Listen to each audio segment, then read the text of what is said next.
গল্পের স্রোত চ্যানেল থেকে সবাইকে জানাই আমার প্রণাম, প্রীতি ও শুভেচ্ছা। আশা করি সবাই ভালো আছেন। আজকে আরেকটা নতুন গল্প আস্বাদন করব। তাহলে চলুন, রাধে রাধে। ভগবান কৃষ্ণ কীভাবে মহারাজ ধ্রুবকে দর্শন দিয়েছিলেন সেটা নিয়ে আজকে আমরা একটা গল্প আস্বাদন করব। তাহলে চলুন, রাধে রাধে।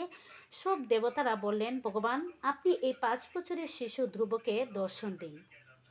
তখন ভগবান কৃষ্ণ বলেন, আমার সঙ্গে তার অভেদ ধারণা সিদ্ধ হয়েছে। আমি সেই বালককে মানে ধ্রুবকে এই দুশ্চর তপস্যা থেকে নিবৃত্ত করব। তোমরা নিজ নিজ লোকে ফিরে যাও। শ্রী ভগবানের এই আশ্বাস বাণী শুনে সব দেবতারা ভয়মুক্ত হলেন এবং তাকে প্রণাম করে স্বর্গলোকে চলে গেলেন। তারপর বিরাট স্বরূপ ভগবান কৃষ্ণ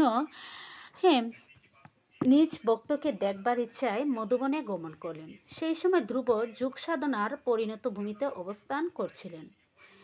শ্রী ভগবানের বিদ্যুতের মতো যে মূর্তিকে অনুভব করছিলেন, সহসা সেটি তিরোহিত হলো। চোখ মেলে সম্মুখে তাকালেন এবং ঠিক সেই রূপেই ভগবানকে বাইরে দেখতে পেলেন। শ্রী ভগবানের দর্শন লাভ করার ফলে বালক ধ্রুব আনন্দে আকুল হয়ে উঠলেন। তিনি মাটিতে দণ্ডবত লুণ্ঠিত হয়ে তাকে প্রণাম করলেন। তিনি ভগবানের দিকে এমন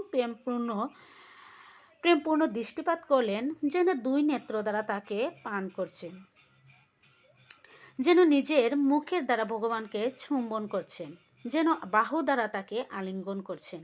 ধ্রুব কৃতাঞ্জলি পুটে ভগবানের সামনে দাঁড়িয়েছিলেন। তার ইচ্ছা হচ্ছিল ভগবানের স্তুতি করেন, কিন্তু কিভাবে করতে হয় তা তার জানা ছিল না। সর্বলোকের অন্তর্যামী ভগবান কৃষ্ণ তার মনের কথা সব বুঝতে পেরেছিলেন এবং সেই অনুযায়ী ভগবান কৃষ্ণ নিজের বেদময় শঙ্খটি ধ্রুবের কপালে স্পর্শ করালেন। আর সেই শঙ্খের স্পর্শে লাভ করা মাত্রই বেদময়ী দিব্য বাকশক্তি লাভ করেছেন এবং জীবাত্মা এবং পরমাত্মা স্বরূপ তার ভূদে পরিস্ফুটিত হলো। সেই শ্রী হরির স্তব করতে লাগলেন মহারাজ ধ্রুব। ধ্রুব বললেন, প্রভু আপনি সর্বশক্তিমান।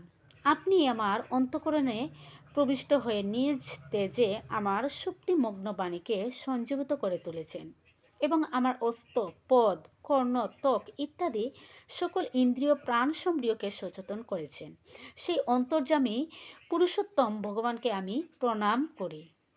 এই হলেন আমাদের মহারাজ ধ্রুব। আর আমাদের ভগবান কৃষ্ণ মহারাজ ধ্রুবের তপস্যায় অত্যন্ত আনন্দিত হয়ে তিনি বললেন, বৎস তুমি আমার কাছে কি বর চাও? তুমি আমার কাছে বর চেতে পারো।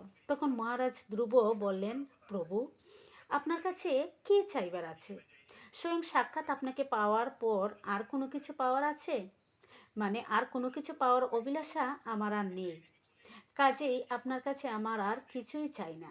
তখন ভগবান কৃষ্ণ বললেন, কিছু তো একটা ইচ্ছা আছে, তুমি চেয়েই দেখো না। তখন ধ্রুব মহারাজ বললেন, হ্যাঁ ইচ্ছা তো একটি আছে বাবা। যদি কিছু দিতেই হয় প্রভু, তাহলে এমন কৃপা করুন যাতে সব সময় আমি ভক্ত সঙ্গ পেতে পারি। তখন আমাদের ভগবান কৃষ্ণ বললেন, হ্যাঁ যতদিন তুমি এই পৃথিবীতে বেঁচে থাকবে ততদিন তুমি ভক্ত সঙ্গ নিয়েই থাকবে। আর এই হলেন আমাদের কৃষ্ণ।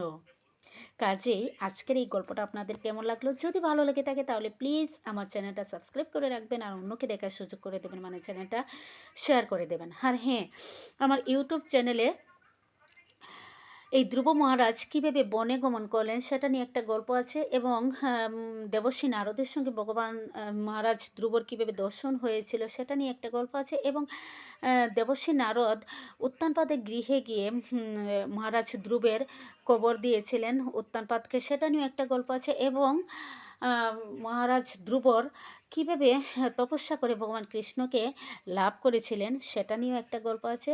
আপনারা সবগুলো গল্প শ্রবণ করবেন, দেখবেন, ভালো লাগবে আশা করি।